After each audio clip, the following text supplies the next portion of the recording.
understate the strength we have in the society that has survived so long. I mean, you hear these things, some of these,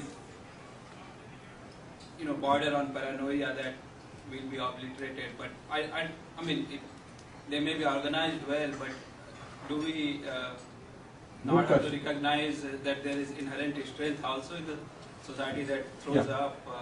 No, good question. This is a very common question. It's a very, very common question. Let me tell you, this business that we've not been bothered and affected for 5,000 years is not valid. Even 2,000 years ago, forget 5,000 years, even 1,500 years ago, Afghanistan was part of our country, Pakistan was part of our country, Nepal, and you look at these Central Asian countries, all these stans, they're all Buddhist, Hindu, and our nation, our civilization went all the way to Bali, which means all of these places like, not only Myanmar and Thailand and Southeast Asia, Cambodia, they were all part of it. So if you look at from Bali on one side to Afghanistan on the other side, and if you look at from Sri Lanka to the south to all the way to Mount Kailash and these various Central Asian countries, if you look at that as Indian civilization, even 1,500 years ago, and then if you look at Buddhism also as part of it, then you would also have to include China and Japan. But forget that. We just take this smaller entity. We are now already 20% of that and lost 80%.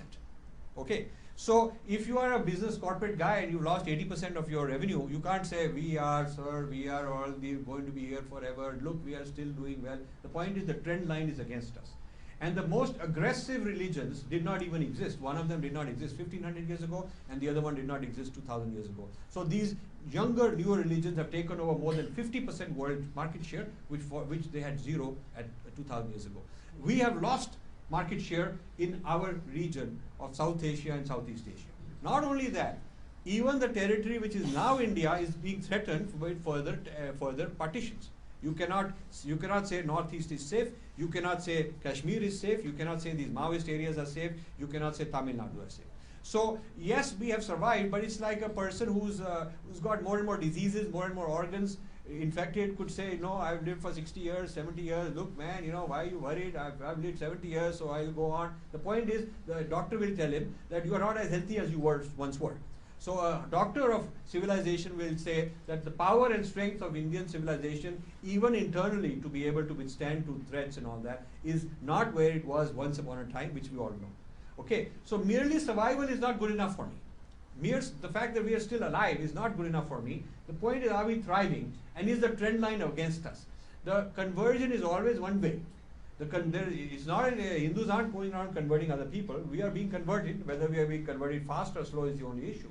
But any time there's a one-way trend, ultimately you are not going to be able to continue. Ultimately, you're not going to continue. Now, as far as the speed is concerned, let me give you a few examples where conversion happened like that. One is Nagaland. In the 1950s, less than 2% were Christians. In 40 years, they went to 95, 98%. Like that. Another example is South Korea. South Korea, from 3-4% Christianity to 60% Christianity, took about 40-50 years. Because once, you see, it took them a long time and they were just futzing around, not being very aggressive and just growing a little bit slowly here and there. Once they put their mind to it, once the aggressors said that this is what we are going to target, and they trained an army of missionaries, they took over schools, they took over media, they converted them in 2 generations. That planting of the machinery has happened in India. It is not happening, but happened. Today, you will not be able to get a good pro-Hindu story out in the mainstream press, but you can get an anti-Hindu story out like that. I'll tell you that. You can see that we have documented in this how the police cases that are filed, they are done one way, not balanced. How the legislature, how the prosecution is of one kind focus, not the other kind. So it's like the body has an immune system, and so the mechanisms I'm talking about are the immune system of the nation. And if a patient's immune system keeps getting weaker, even though he's not dead, the doctor will tell you that you are heading for trouble. So we can't just wait. We can't just wait until we have got a heart attack. We have to say that these problems are happening. Many Nagalands are being created in the pockets in India.